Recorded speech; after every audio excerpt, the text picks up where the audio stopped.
Hello everyone, एक बार फिर से आपका स्वागत है आपके अपने चैनल केमिस्ट्री मंत्रा में, जहां आज हम लोग स्टार्ट करने वाले हैं कक्षा 12 रसायन विज्ञान के चैप्टर पृष्ठ रसायन को।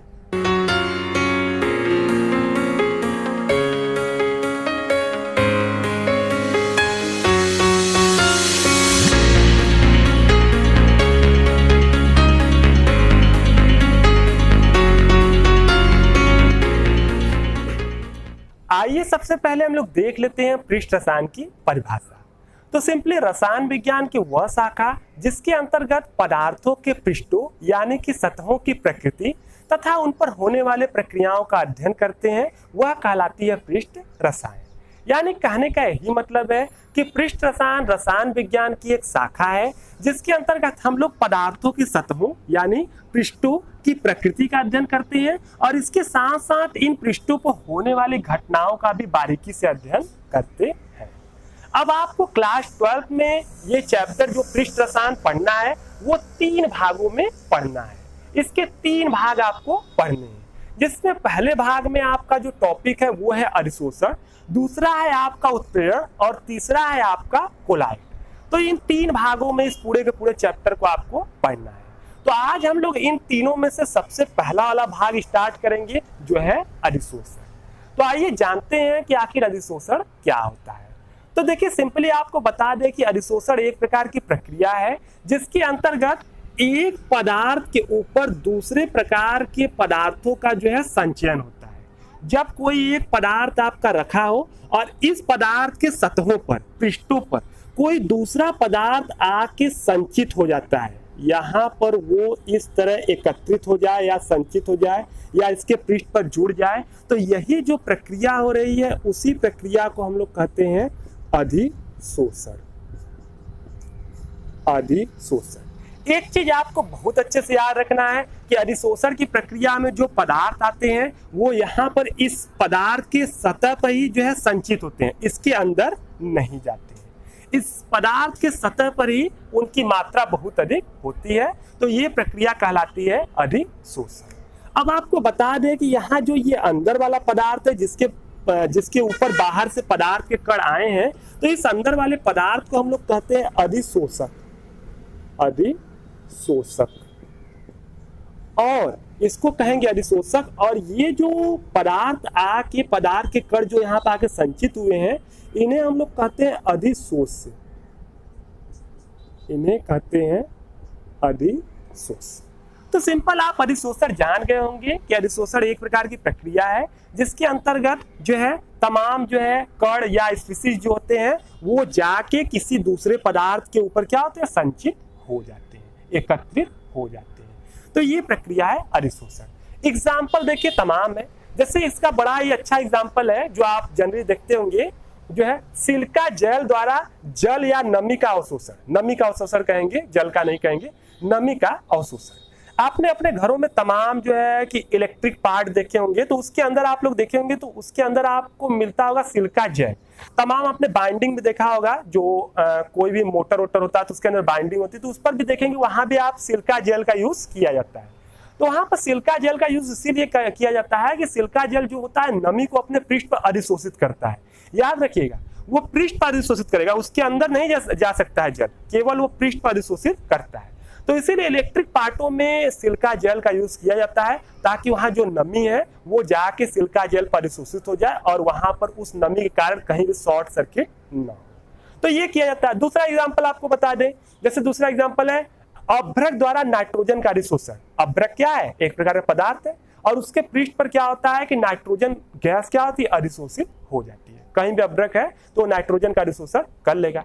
इसी तरह आपने देखा होगा कि शर्करा के अंदर जो कण होते हैं उनका अधिशोषण जो है जंतु चारकोल के द्वारा कराया जाता है। जैसे आपने देखा होगा गन्ने का रस, आपने देखा होगा गन्ने का रस कैसा होता है, बिल्कुल काला होता है, बिल्कुल एकदम ब्लैक कलर का होता है या ब्राउन कलर का होता है। लेकिन आपने देखा होगा उससे बनने वाली जो चीनी है वो बिल्कुल सफेद होती है। तो अब जब गन्ने का रस ब्लैक है तो आखिर चीनी क्यों सफेद हुई, तो उसका रीजन क्या होता है कि उस जो गन्ने का रस है यानी जो शर्करा का विलयन है उसमें तमाम पदार्थ डालकर, जैसे जंतु चारकोल या उसी के जैसे अन्य पदार्थ डालकर वहां के जो रंग वाले कण हैं उनको अधिशोषित कर लिया जाता है। जब उनको अधिशोषित कर लिया जाता है तो शर्करा का विलयन बिल्कुल रंगहीन हो जाता है, पारदर्शी हो जाता है। अब उससे जो चीनी बनती है वो बिल्कुल कैसी होती है, पारदर्शी, यानी कि सफेद कलर की होती है।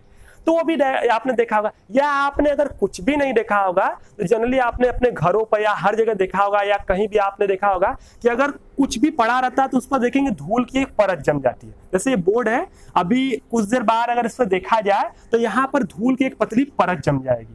तो उस पतली परत, यहाँ पर धूल के इस परत को भी जमना, ये भी प्रक्रिया कहलाती है अधिशोषण। यानी कि धूल आके इस बोर्ड पर जम गया या दीवार पर जम गया तो ये भी क्या है, एक अधिशोषण की प्रक्रिया है। अब देखिए अधिशोषण से मिलता हुआ एक और प्रक्रिया है, उसको भी बता देते हैं, वो है विशोषण। अब विशोषण क्या होता है, तो अगर कहीं पर अधिशोषण हो गया है, अधिशोषण हो गया यानी अधिशोष जो है अधिशोषक के ऊपर आके संचित हो गया है और आप इसको अलग कर रहे हैं, यानी कि अधिशोष और अधिशोषक को आप अलग कर रहे हैं, तो इसको अलग करने की जो प्रक्रिया होगी उसी को क्या कहेंगे, विशोषण।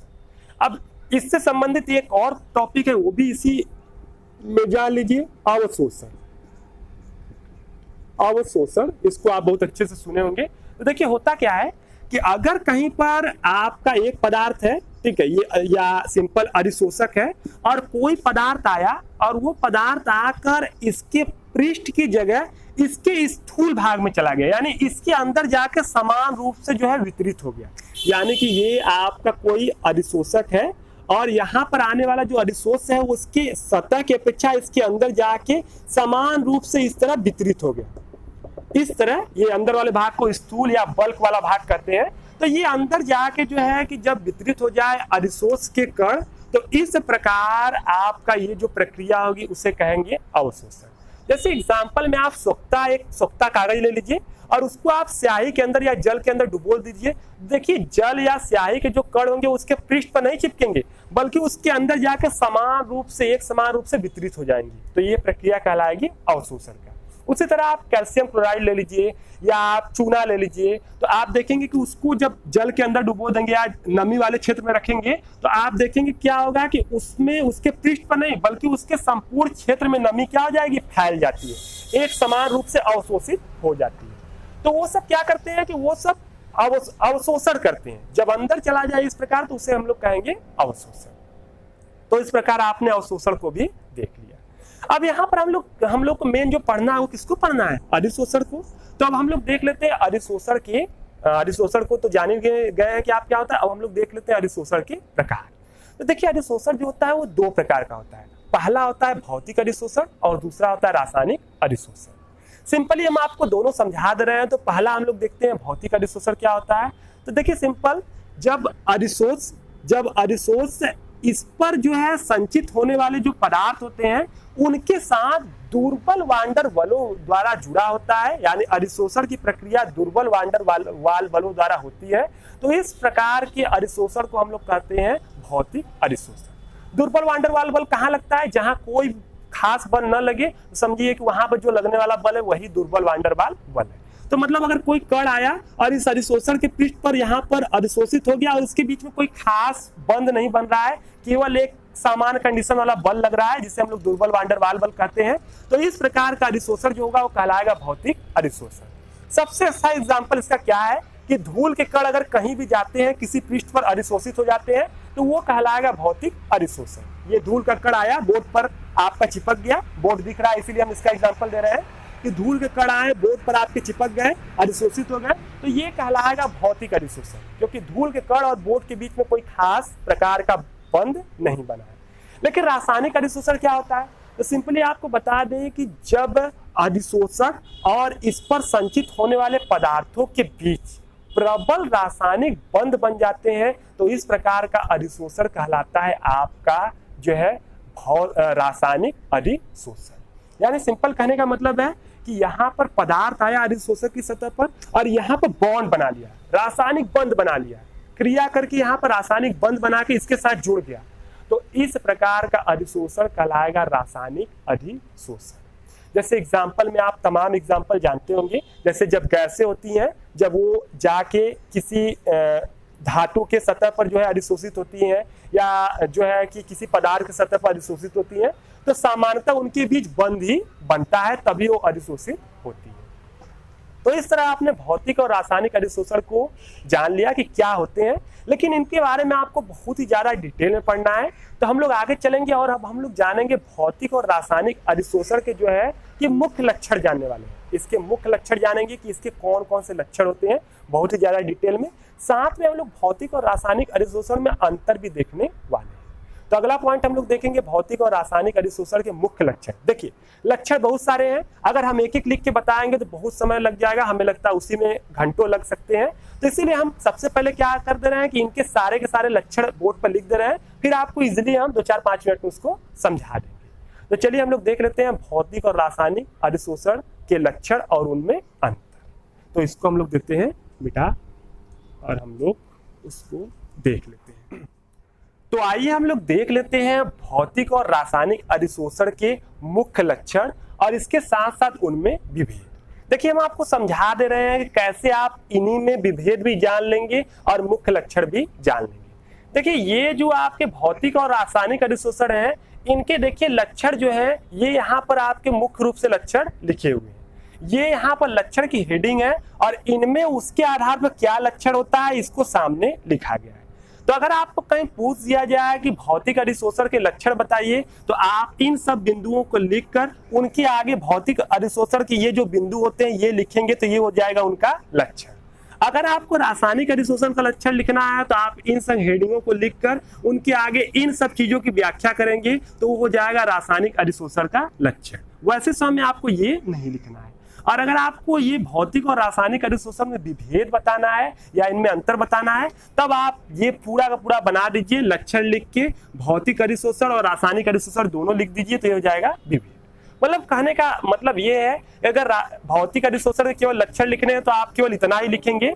अगर रासायनिक अधिशोषण का लक्षण लिखना है तो आप बीच वाला नहीं लिखेंगे, केवल ये वाला और ये वाला लिख देंगे, तो रासायनिक अधिशोषण का लक्षण। और विभेद लिखना है तो आप ये पूरा लिख देंगे, तो इसमें क्या हो जाएगा विभेद। तो इसी से आप सब कुछ समझ सकते हैं। चलिए हम आपको एक बार इसको समझा दे रहे हैं, तो बड़ा ही सरल, फिर भी आपको एक बार बता दे रहे हैं। देखिए सबसे पहला लक्षण हम लोग देख लेते हैं इनमें, तो कार्यकारी बलों की प्रकृति। तो आप पहले ही जान चुके हैं कि भौतिक अधिशोषण में जो बल लगते हैं वो होते हैं दुर्बल वान डेर वाल्स बल, और रासायनिक अधिशोषण में जो होते हैं वो प्रबल संयोजकता बंद बल होते हैं। यानी यहाँ रासायनिक बंद बनता है और यहाँ कोई बल नहीं लगता, तो हम लोग उसको दुर्बल वान डेर वाल्स बल कहते हैं। आगे देखते हैं दूसरा विशिष्टता। देखिए भौतिक अधिशोषण जो होता है अविशिष्ट होता है। अविशिष्ट का मतलब यहाँ कोई विशिष्टता नहीं होती है। मतलब जैसे कि ये बोर्ड है, अभी इस पर धूल आ रहा है और उसका अधिशोषण हो रहा है, तो अभी दीवार रहेगा तो दीवार पर भी जाके धूल का अधिशोषण हो जाएगा, कपड़ा रहेगा तो कपड़े के ऊपर भी धूल का अधिशोषण हो जाएगा। कोई भी पदार्थ हुआ वहां हर चीज, ये मार्कर हुआ तो इसके ऊपर भी धूल आके जमा हो जाएगा। तो मतलब वहां कोई विशिष्टता नहीं है कि नहीं एक विशेष पदार्थ का अधिशोषण एक जगह हो रहा है दूसरी जगह नहीं होगा, ऐसा कुछ नहीं है। कहीं भी अधिशोषण किसी भी जो है परिस्थिति में हो सकता है। लेकिन रासायनिक अधिशोषण जो होता है वो अत्यधिक विशिष्ट होता है। अत्यधिक विशिष्ट होने का मतलब है कि ये जो है कि यहाँ पर कुछ विशेष के लिए लागू होता है। जैसे अभ्रक जो है वो नाइट्रोजन का अधिशोषण करता है, तो अब इसका मतलब ये नहीं है कि अभ्रक जो है ऑक्सीजन, कार्बन डाइऑक्साइड या अन्य गैसों का भी अधिशोषण करेगा। वो नाइट्रोजन का करता है तो उसी का करने वाला है। मतलब एक विशेष प्रक्रिया है इसमें आपका रासायनिक में कि कोई पदार्थ का अधिशोषण अगर किसी दूसरे पदार्थ पर हो रहा है तो अब जरूरी नहीं है कि वो हर एक पदार्थ का अधिशोषण या दूसरे पदार्थों पर भी उसका अधिशोषण उसी तरह हो। मतलब नाइट्रोजन का अधिशोषण अगर अभ्रक पर हो रहा है तो जरूरी नहीं कि नाइट्रोजन लोहे द्वारा भी अधिशोषित हो। वहां पर एक विशिष्ट प्रकृति है कि एक विशेष पदार्थ एक विशेष पदार्थ को अधिशोषित करेगा, किसमें, रासायनिक अधिशोषण में। तीसरा देखते हैं घटित होना। तो सिंपल सा है, ये सामान्य ताप पर ही घटित हो जाता है, लेकिन ये सापेक्ष रूप से उच्च ताप पर घटित होता है। यहाँ पर ताप की आवश्यकता इसलिए भी पड़ती है क्योंकि आप जानते होंगे कि यहाँ पर अधिशोषण के लिए बंध बनना जरूरी है, और बंध तभी बनेगा जब पुराने बंध टूटे। तो जब अणुओं के पुराने बंध टूटेंगे तभी नया बंध बनेगा, और टूटने के लिए क्या चाहिए, ऊर्जा चाहिए। इसलिए ये अधिशोषण थोड़ा सा उच्च ताप पर होता है, जिससे वहां कुछ ऊर्जा उपस्थित रहे, जिससे कि पुराने बंध टूट के नए बंध बन सके। इसीलिए उच्च ताप पर होता है, यहाँ वैसी कोई कंडीशन नहीं होती। दूसरा देखिए उत्क्रमणीयता। तो भौतिक अधिशोषण जो होता है वो उत्क्रमणीय होता है। उत्क्रमणीय का मतलब समझ रहे हैं, इसका ये मतलब है कि एक बार अधिशोषण हो गया तो आप आसानी से हटा सकते हैं। जैसे ये आपका बोर्ड हुआ, इस पर अभी धूल अधिशोषित हो गया, आप ऐसे ऐसे इसको हटाएंगे तो तुरंत इसका यहाँ पर ये हट जाएगा। या कपड़े पर धूल का अधिशोषण हो गया, कपड़े के पृष्ठ पर आप ऐसे उसको जो है झटक देंगे तो वहां से जो है कि धूल के कण तुरंत हट जाएंगे। तो वो आपका उत्क्रमणीय है कि अभी अधिशोषण हुआ, आप तुरंत आसानी से हटा सकते हैं। लेकिन ये वाला अधिशोषण अनुत्क्रमणीय है। अनुत्क्रमणीय का मतलब अगर ये एक बार अधिशोषण हो गया, बॉन्ड बन गया, तो अब आप उसको आसानी से हटा नहीं सकते हैं। बॉन्ड बन गया तो बन गया, यानी अधिशोषण यहाँ पर हो गया तो हो गया। तो रासायनिक अधिशोषण जो होता है वो अनुत्क्रमणीय होता है, क्योंकि आप जानते हैं एक बार बॉन्ड बन जाता है तो वहां फिर उसको हटाना जो है सरल नहीं होता, या उसको हटाने के लिए बहुत विशेष प्रक्रिया की आवश्यकता पड़ती है। तो ये होता है अनुत्क्रमणीय, ये होता है उत्क्रमणीय। अतिशोषण की उष्मा देखिए, जब अधिशोषण होता है कहीं पर तो वहां से उष्मा निकलती है। जब एक कण जाके दूसरे कण के ऊपर चिपकता है तो वहां से उष्मा निकलती है, तो इसकी उष्मा बहुत कम होती है। यहाँ की उष्मा जो होती है अधिशोषण उष्मा, वो लगभग 20 से 40 किलो जूल प्रति मोल होती है, यानी 1 मोल कणों का अधिशोषण होता है तो 20 से 40 किलो जूल एनर्जी वहां से निकलती है। लेकिन यहाँ पर अधिशोषण उष्मा बहुत अधिक होती है, यहाँ पर 30 से 240 किलो जूल प्रति मोल अधिशोषण होने पर उष्मा निकल जाता है। इसका देखिए अधिशोषित सतहों की प्रकृति देख लीजिए, तो ये बहुपर्ती होता है। बहुपर्ती का मतलब क्या हो गया? बहुपर्ती का ये मतलब हो गया कि जैसे अभी देखिए यहाँ पर भौतिक अधिशोषण में एक परत अधिशोषण हुआ है, अब दूसरा परत आ रहा है तो वो उसके ऊपर अधिशोषित हो जाता है, तीसरा परत आता है तो उसके ऊपर अधिशोषित हो जाता है, तो ये बहुपर्ती होता है। जैसे ये अब ये बोर्ड है, ठीक है, इसी का एग्जांपल दे रहे हैं क्योंकि ये दिख रहा है आपको। अभी क्या हुआ कि धूल की एक परत आई, इसके ऊपर जम गई, तो अब ऐसा नहीं कि दूसरा धूल का परत आएगा तो उसके ऊपर नहीं, वो फिर उसके ऊपर जमा होगा, तीसरा परत आएगा तो उसके ऊपर जमा होगा, चौथा, इस तरह जितने दिन आप इसको छोड़ देंगे परत उतनी ही मोटी हो जाएगी। यानी कि ये अधिशोषण बहुपर्ती है, बहुत सारे परतों में हो सकती है। लेकिन ये एकल परती है, एकल परती है। एक बार अगर कोई आपका रासायनिक अधिशोषण हो रहा है तो केवल वहां एक ही परत होगा, उसके ऊपर दूसरा परत का अधिशोषण नहीं होगा। क्यों? क्योंकि वहां पर बॉन्ड बन जाता है। तो आप जानते हैं कि ये अधिशोषक है, उसके ऊपर कोई आया और वो एक बार बॉन्ड बना लिया, तो अब यहाँ जब एक बार बॉन्ड बन गया तो दूसरे बार दूसरे कण जो आएंगे उसके ऊपर वाले, उनके लिए तो अधिशोषक से बॉन्ड बनाने की कोई संभावना नहीं है, कुछ बचा ही नहीं है। तो ऐसे समय में बस एक बार बॉन्ड बन गया एक पृष्ठ पर, उसके बाद कोई भी कण आएगा तो उसका अधिशोषण नहीं होगा, यानी ये अधिशोषण होता है एकल परती। अधिशोषण की गति देखते हैं तो इसके अधिशोषण की गति बड़ा ही तीव्र होता है, बहुत तेज अधिशोषण होता है, और इसके अधिशोषण की प्रकृति तीव्र भी हो सकती है और मंद भी हो सकती है।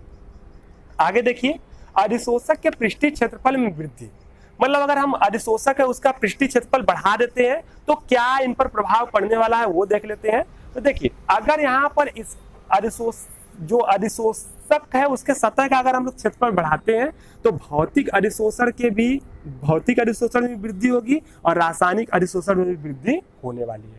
क्योंकि सिंपल से आप बात समझ रहे हैं, सतह जितना बड़ा होगा, जितना ज्यादा जगह होगा अधिशोषण के लिए, उतना ही ज्यादा उस पर क्या होगा, जगह होगा, जिस कारण अधिशोषण क्या हो जाएगा, बढ़ जाएगा। जितना बड़ा क्षेत्र उतना ही ज्यादा कण उसके संपर्क में आएंगे और अधिशोषण क्या होगा, उतना ही अधिक होगा। तो मतलब अगर अधिशोषण का पृथ्वी क्षेत्रफल में हम लोग वृद्धि करते हैं तो दोनों प्रकार के अधिशोषण क्या होंगे, बढ़ेंगे। तो ये आपने देख लिया भौतिक और रासायनिक अधिशोषण के लक्षण और उनमें विभेद। अब चलिए हम लोग अगला पॉइंट देख लेते हैं, और अगला पॉइंट जो है वो आपका है कि किसी ठोस के ऊपर जब गैस अधिशोषित होता है तो उसको कौन कौन से कारक प्रभावित करते हैं, तो वो हम लोग देख लेते हैं और इसको हम लोग हटा देते हैं। आइए हम लोग देख लेते हैं अगला पॉइंट जो है ठोसों पर गैसों का अधिशोषण। अब आप ये जानते हैं कि बहुत सारे ठोस है जिन पर गैसों का जो है अधिशोषण हो जाता है। जैसे अभी आपने पढ़ा कि अभ्रक जो है नाइट्रोजन का अधिशोषण कर लेता है, उसी प्रकार जो चारकोल होता है, charcoal hydrogen, oxygen, carbon dioxide जैसे गैसों का अधिशोषण कर लेता है। तो ये सब तमाम जो है कि ठोस है जो गैसों का अधिशोषण करते हैं। तो हम उन्हीं के बारे में पढ़ने वाले हैं कि अगर कहीं पर किसी गैस का अधिशोषण किसी ठोस पर कराना हो तो उसको कौन कौन से कारक प्रभावित करते हैं। तो वही हम लोग देखने वाले हैं कि ठोसों पर गैसों के अधिशोषण को प्रभावित करने वाले कारक कौन कौन से कारक उसको प्रभावित करेंगे। तो देखिए, सबसे पहला कारक जो है वो है अधिशोषक की प्रकृति। अधिशोषक की क्या क्वालिटी है, ये वहां पर सबसे ज्यादा जो है प्रभावित करने वाले हैं। अधिशोषक के गुण कि अधिशोषक आखिर किन कारणों द्वारा जो है अधिशोषण करता है, उस कारण अधिशोषक की क्वालिटी निर्धारित होती है, वो निर्भर करती है अधिशोषक पर। दूसरा चीज ये है प्रविभाग अवस्था तथा पृष्ठीय क्षेत्रफल। ये एक बहुत ही सिंपल और महत्वपूर्ण कारक है जो अधिशोषण को सबसे अधिक प्रभावित करता है। देखिए, प्रविभाग अवस्था का मतलब क्या है, या पृष्ठीय क्षेत्रफल दोनों देख लीजिए। जैसे अधिशोषण हो रहा है तो आप देखेंगे अधिशोषण कहाँ होता है, पृष्ठ पर होता है। अगर कोई भी है तो उसके सतह पर होता है। तो आप सोचिए कि जब सतह पर अधिशोषण होता है तो सतह जितना ज्यादा होगा, सतह का क्षेत्रफल जितना ज्यादा होगा, जाहिर सी बात है कि अधिशोषण की मात्रा भी क्या हो जाएगी, उतनी हो जाएगी। अगर आप सोचिए 1 सेंटीमीटर स्क्वायर का अगर सतह है और हमने एक सतह ले लिया यहाँ पर 5 सेंटीमीटर स्क्वायर का, तो जाहिर सी बात है इसका क्षेत्रफल कम है तो इस पर अधिशोषण कम होगा और उस पर बहुत ही क्या होगा, ज्यादा होगा। तो ये पृष्ठीय क्षेत्रफल भी बड़ा मायने रखता है। पृष्ठीय क्षेत्रफल बढ़ाने के लिए हम लोग जो भी आपका अधिशोषक होता है उसकी जो प्रविभाग अवस्था होती है उसको विखंडित कर देते हैं, यानी उसको कई भागों में बांट देते हैं। जैसे अगर हम आपको एक बड़ा सा ठोस दे दें, ऐसे ठोस का बड़ा सा क्यूब दे दें, अब क्यूब देने के बाद हम कहें आप इससे अधिक से अधिक अधिशोषण कराइए, तो एक कंडीशन है कि आप वो ठोस का क्यूब लीजिए, रख दीजिए, तो अब उसका जितना सतह होगा 6 फलक होंगे, उसी पर अधिशोषक होगा। लेकिन आप सोचिए उसको बारीक आप पतला पतला पतला पतला महीन आप उसको काट दीजिए, ढेर सारी पतली पतली परतें, सैकड़ों हजारों परतों में उसको काट दीजिए। अब जब आप सैकड़ों हजारों परत में काट देंगे तो अब हर परत के पास अपना अपना पृष्ठ होगा और वो क्यूब के एक फलक के बराबर होगा।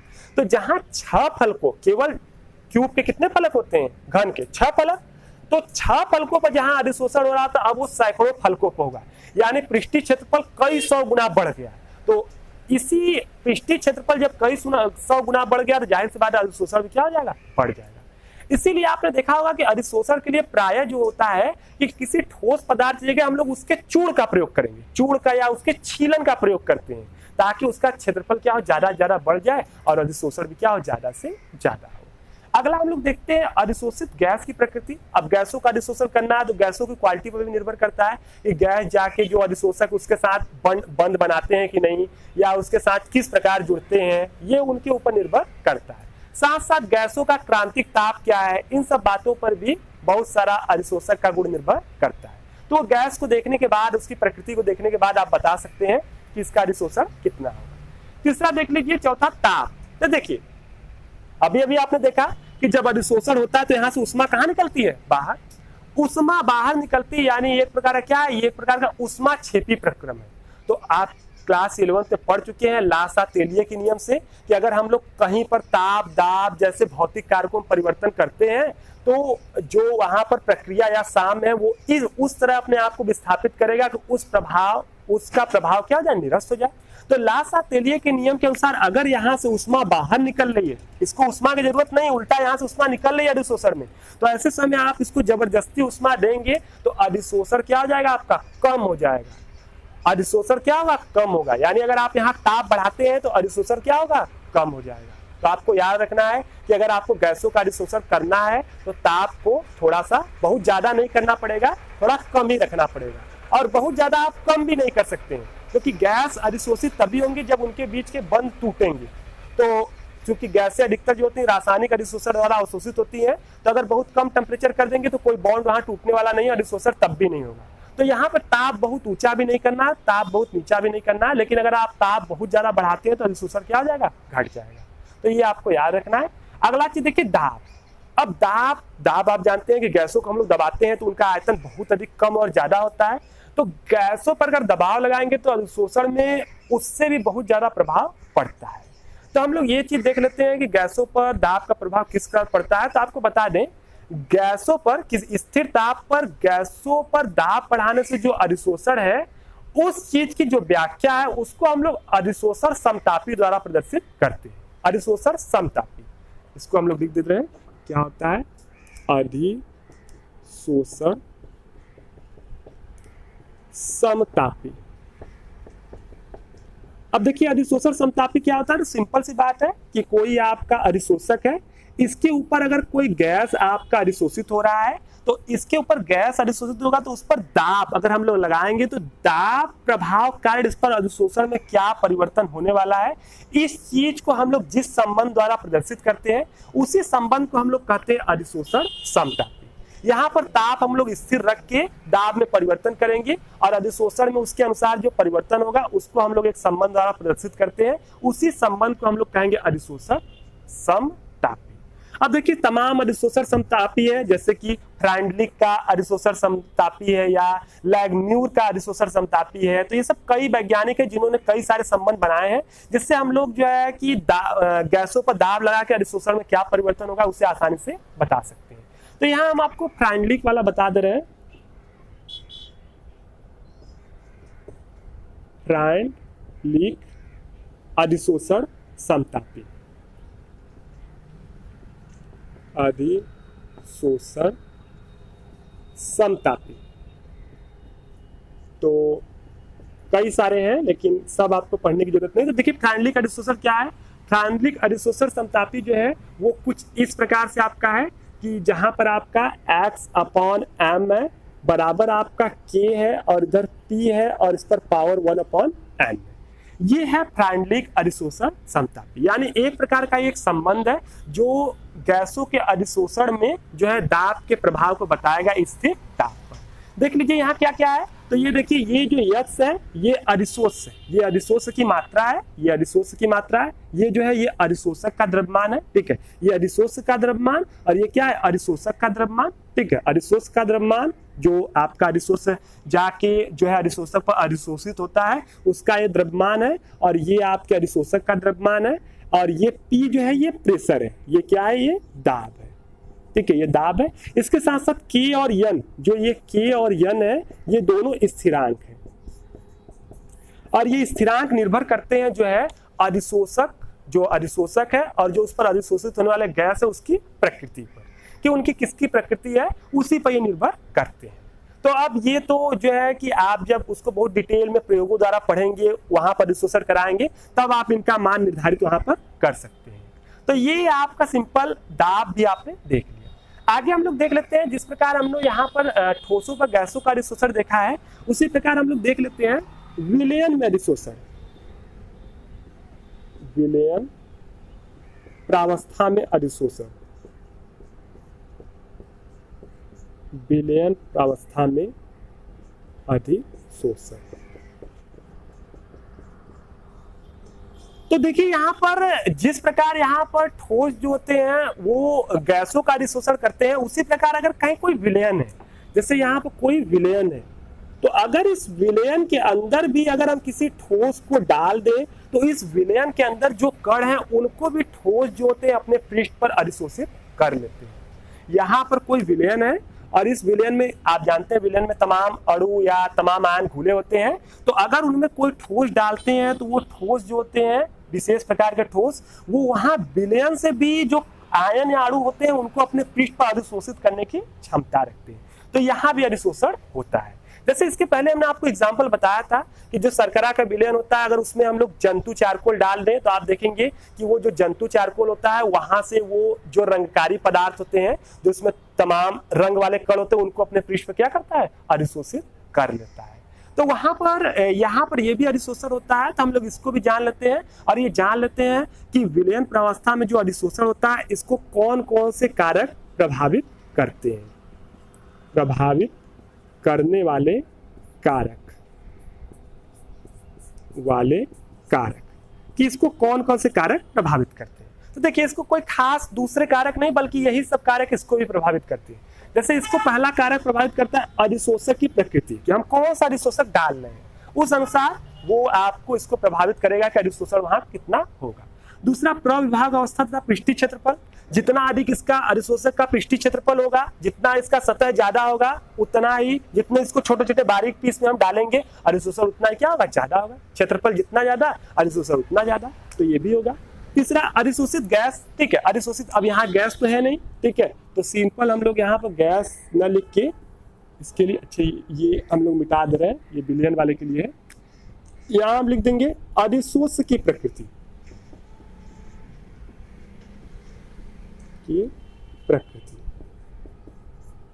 अधिशोष की प्रकृति हम लोग देखने वाले हैं, ठीक है। अगला है अधिशोष की प्रकृति, मतलब अधिशोष की प्रकृति इनको प्रभावित करेगी।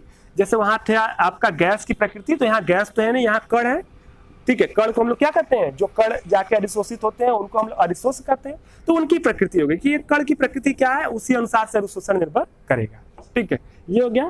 ताप, जैसे उसके लिए था वैसे यहाँ ताप बढ़ाएंगे तो अधिशोषण की मात्रा क्या होगी, घटेगी, सिंपल सी बात है। और दाब, देखिए विलयन है तो आप जानते हैं कि दाब गैसों के लिए महत्वपूर्ण होता है, द्रव के लिए या ठोस के लिए दाब का कोई खास इफेक्ट नहीं होता है। तो विलयन में हम लोग दाब की जगह किसका प्रयोग करते हैं? सांद्रता, ठीक है, सांद्रता परिवर्तन का प्रभाव। तो यहां देखिए इसमें जो है दाब की जगह सांद्रता परिवर्तन का बहुत अधिक प्रभाव होने वाला है। सांद्रता मतलब क्या होता है? विलयन में देखिए विलयन का गाढ़ापन, ठीक है, अभी विलयन में ढेर सारा आप विलय घोल दीजिए, एकदम गाढ़ा विलयन घोल दीजिए सांद्र, जाहिर सी बात है कण ढेर सारे होंगे तो जाहिर सी बात है अधिशोषण क्या होगा? ज्यादा होगा। अभी सांद्रता कम कर दीजिए, कणों की संख्या बहुत ही कम है तो अधिशोषण क्या होगा? कम होगा। तो यहाँ जो विलयन प्रावस्था में अधिशोषण होता है वो सांद्रता पर भी निर्भर करता है। अब सांद्रता को हम लोग प्रदर्शित करने के लिए भी एक संबंध का प्रयोग करते हैं और उस संबंध को भी कहा जाता है अधिशोषण समतापी। जैसे अगर इसी के लिए हम लोग प्रयोग करने वाले हैं फ्रांडलिक अधिशोषण समतापी का विलयन प्रावस्था में, तो यहाँ सब कुछ वही रहेगा, यक्स अपान यम और के वही रहेगा, लेकिन पी की जगह क्या हो जाएगा? सी हो जाएगा। और सी क्या है? सी आपका क्या है? सांद्रता है।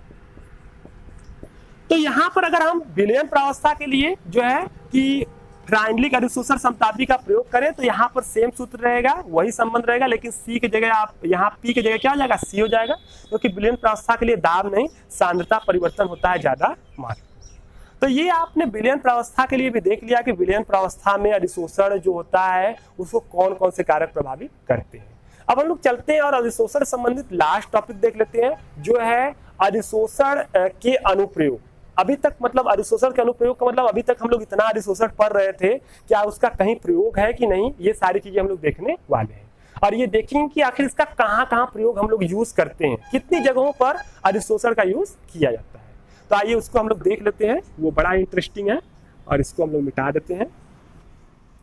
आइए हम लोग देख लेते हैं अधिशोषण के अनुप्रयोग, यानी कि अधिशोषण के हम लोग कहाँ कहाँ प्रयोग करते हैं। तो सबसे पहला इसका अनुप्रयोग देखते हैं हम लोग जो है उच्च निर्वात उत्पन्न करने में।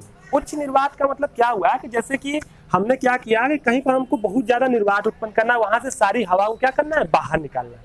तो हम लोग पंपों द्वारा क्या करते हैं? वहां से हवा को खींच लेते हैं। तो हवा को खींचने के बाद भी क्या होता है कि जो पात्र होता है उस पात्र में थोड़ी बहुत गैस रह जाती है। तो थोड़ी बहुत गैस को हटाने के लिए क्या करते हैं कि उसमें कोई जो है कि अधिशोषक डाल देते हैं, जैसे उसमें सक्रिय चारकोल डाल देते हैं या ऐसा कुछ डाल देते हैं, तो वहां पर बची कुछ थोड़ी बहुत गैसों को अपने पृष्ठ पर अधिशोषित कर लेता है और वहां पर गैसों की मात्रा एकदम खत्म हो जाती है। तो वहां बहुत उच्च क्वालिटी का निर्वात उत्पन्न हो जाता है। निर्वात का मतलब वहां हवा शेष नहीं रह जाती है।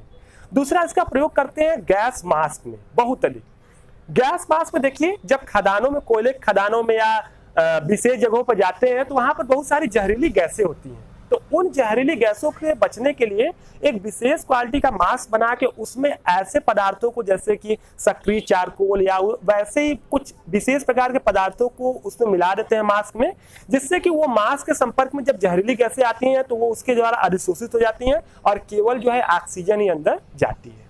इसके साथ साथ आपने सामान्य मास्क को भी देखा होगा कि सामान्य मास्क भी हम लोग लगाते हैं तो धूल के कणों को अधिशोषित कर लेता है और धूल रहित हवा अंदर जाती है। आगे हम लोग तीसरा देख लेते हैं। तो तीसरा आपका है आर्द्रता पर नियंत्रण। देखिए आपने बहुत सारे इलेक्ट्रिक सामानों को देखा होगा, तो इलेक्ट्रिक सामान में आप जानते होंगे कि अगर उनके अंदर नमी चला गया तो नमी की वजह से वहां शॉर्ट सर्किट का खतरा होता है। तो अब शॉर्ट सर्किट का खतरा होता है तो वहां पर नमी अगर बाई चांस पहुंच गया तो उसको हटाने के लिए वहां पर तमाम ऐसे पदार्थों का प्रयोग करते हैं जो नमी का अधिशोषण कर ले, जैसे सिलिका जेल हो गया या एल्यूमिना हो गया। ऐसे पदार्थों का प्रयोग वहां पर किया जाता है जो अगर बाई चांस वहां पर नमी चल गई तो उसको अपने पृष्ठ पे क्या करते हैं? अधिशोषित कर लेते हैं। इस प्रकार जो है कि नमी से जो वहां उपकरण है, सेंसिटिव उपकरण, वो क्या होते हैं? बचे रह जाते हैं। अगला हम लोग देखते हैं, अगला इसका अनुप्रयोग जो होता है वो होता है विलयनों से रंगीन पदार्थों को हटाने में। देखिए आपने जाना होगा कि तमाम विलयन, जैसे शर्करा का विलयन हो गया या जैसे गन्ने का रस आपने देखा होगा उसका जो विलयन होता है, तो उसमें तमाम रंगीन पदार्थ होते हैं। रंगीन पदार्थ छोटे छोटे होते हैं जिनकी वजह से विलयन का रंग जो होता है वो मतलब अच्छा कलर नहीं होता है, जैसे ब्लैक कलर या ब्राउन कलर ऐसे कुछ होता है, ठीक है। तो उन कणों को, और वो कण जो होते हैं वो एक तरह से अशुद्धि होते हैं, उनका कोई लाभ भी नहीं होता है। तो उन कणों को हटाने के लिए उसमें अधिशोषक का प्रयोग किया जाता है। तमाम जैसे जंतु चारकोल या ऐसे अधिशोषकों का प्रयोग किया जाता है जिससे कि वो रंगीन जो पदार्थ है वो वहां से हट जाए, और जब हट जाते हैं तो पदार्थ जो होता है रंगहीन हो जाता है और रंगहीन के साथ साथ उसका शुद्धिकरण भी हो जाता है। तो वहां भी हम लोग प्रयोग करते हैं। पांचवा हम लोग देख लेते हैं, और पांचवा जो है वो आपका है विस्मांगी उत्प्रेरण। विस्मांगी उत्प्रेरण का मतलब हो गया कि जैसे कि अभी आप इसके हमने पहले ही बताया कि पृष्ठ रसायन को 3 भागों में पढ़ना है, तो सेकेंड वाला भाग जो है उत्प्रेरण है। तो वहां हम आपको बताएंगे कि जो विस्मांगी उत्प्रेरण है उसका जो सिद्धांत है वो जो है आपके अधिशोषण पर ही काम करता है, वो अधिशोषण सिद्धांत ही है, अधिशोषण के आधार पर उसका यूज किया जाता है। अगला हम लोग देखते हैं व्याधियों के उपचार में। देखिए व्याधियां, तमाम ऐसी व्याधियां होती हैं, तो व्याधियों के लिए हम लोग तमाम दवाइयां बनाते हैं। तो दवाइयों की क्वालिटी ये होती है कि वो जो वहां पर व्याधियां कैसे होती है, बैक्टीरिया की वजह से या जीवाणु की वजह से। तो बैक्टीरिया जो होते हैं, बैक्टीरिया को जीवाणु कहते हैं, तो हम लोग ऐसी दवाएं बनाते हैं जो वहां पर जाती हैं, ठीक है, और जो बैक्टीरिया है उनके ऊपर अधिशोषित हो जाती है, उनके ऊपर अधिशोषित हो जाएंगी, या दवाइयां बैक्टीरिया को अपने ऊपर अधिशोषित कर लेती हैं। इन दोनों प्रक्रियाओं से वो बैक्टीरिया क्या करती है, नष्ट कर देती है, और इस प्रकार बीमारी का उपचार हो जाता है। तो यहां भी होता है अधिशोषण का प्रयोग। अगला हम लोग देख लेते हैं सातवां, वो है आपका झाग प्लवन विधि। आपने क्लास 10 में पढ़ा होगा फेन प्लवन विधि, या आप जो है कि इसके बाद वाले चैप्टर में पढ़ेंगे कि फेन प्लवन या झाग प्लवन विधि द्वारा हम लोग सल्फाइड अयस्कों का अधिशोषण करते हैं। तो हाँ, आपने देखेंगे कि सल्फाइड अयस्कों का जो है अधिशोषण करके उसका सांद्रण यानी उसकी साफ सफाई की जाती है। तो वहां भी आपने देखेंगे कि अधिशोषण का प्रयोग होता है। कैसे होता है विस्तार से हम लोग पढ़ेंगे नेक्स्ट चैप्टर में। आगे और भी देख लीजिए, तो और है रंजन प्रक्रिया में। देखिए रंजन प्रक्रिया में क्या होता है कि जो पेंट होते हैं, पेंट कहीं पर रंगाई करना है तो पेंट में ऐसे पदार्थ मिला देते हैं जो कि आसानी से जिस पर पेंट करना है, जैसे धातु की सतह पर पेंट करना है, उस पर अधिशोषित हो जाए। पेंट में ऐसे पदार्थ मिला देते हैं कि जो धातु की सतह पर क्या हो जाए, अधिशोषित हो जाए। तो जिससे जब पेंट करते हैं धातु पर तो आसानी से पेंट वहां अधिशोषित होकर उस पर चिपक जाता है और फिर वहां से जल्दी हटता नहीं है। तो इस प्रकार रंजन प्रक्रिया यानी रंगाई की प्रक्रिया में भी हम लोग अधिशोषण का प्रयोग करते हैं। तो इस प्रकार आपने अधिशोषण के अनुप्रयोग भी देख लिए। इसके साथ साथ और भी इसके सैकड़ों अनुप्रयोग हैं, आप पढ़ेंगे तो आपको बहुत सारे मिल जाएंगे। तो यहाँ पर हम लोगों ने अधिशोषण से संबंधित सारी चीजों को जान लिया, सब कुछ जान लिया। अधिशोषण क्या होता है, कितने प्रकार के होते हैं, कौन कौन से कारक प्रभावित करते हैं, इसके अनुप्रयोग क्या होते हैं, तो सब कुछ आपने जान लिया। तो ये वाला पार्ट जो है, ये आज का पार्ट हम यहीं पर खत्म करते हैं। अब हम लोग इसके बाद देखेंगे नेक्स्ट पार्ट, और नेक्स्ट पार्ट में हम लोग स्टार्ट करेंगे इस पृष्ठ रसायन का दूसरा पार्ट जो है आपका उत्प्रेरण। तो उसमें हम लोग उत्प्रेरण को स्टार्ट करेंगे, बड़ा इंटरेस्टिंग टॉपिक है। तो अब हम लोग मिलेंगे नेक्स्ट वीडियो में। आज के लिए इतना ही, मिलेंगे अब हम लोग नेक्स्ट वीडियो में। तब तक के लिए धन्यवाद।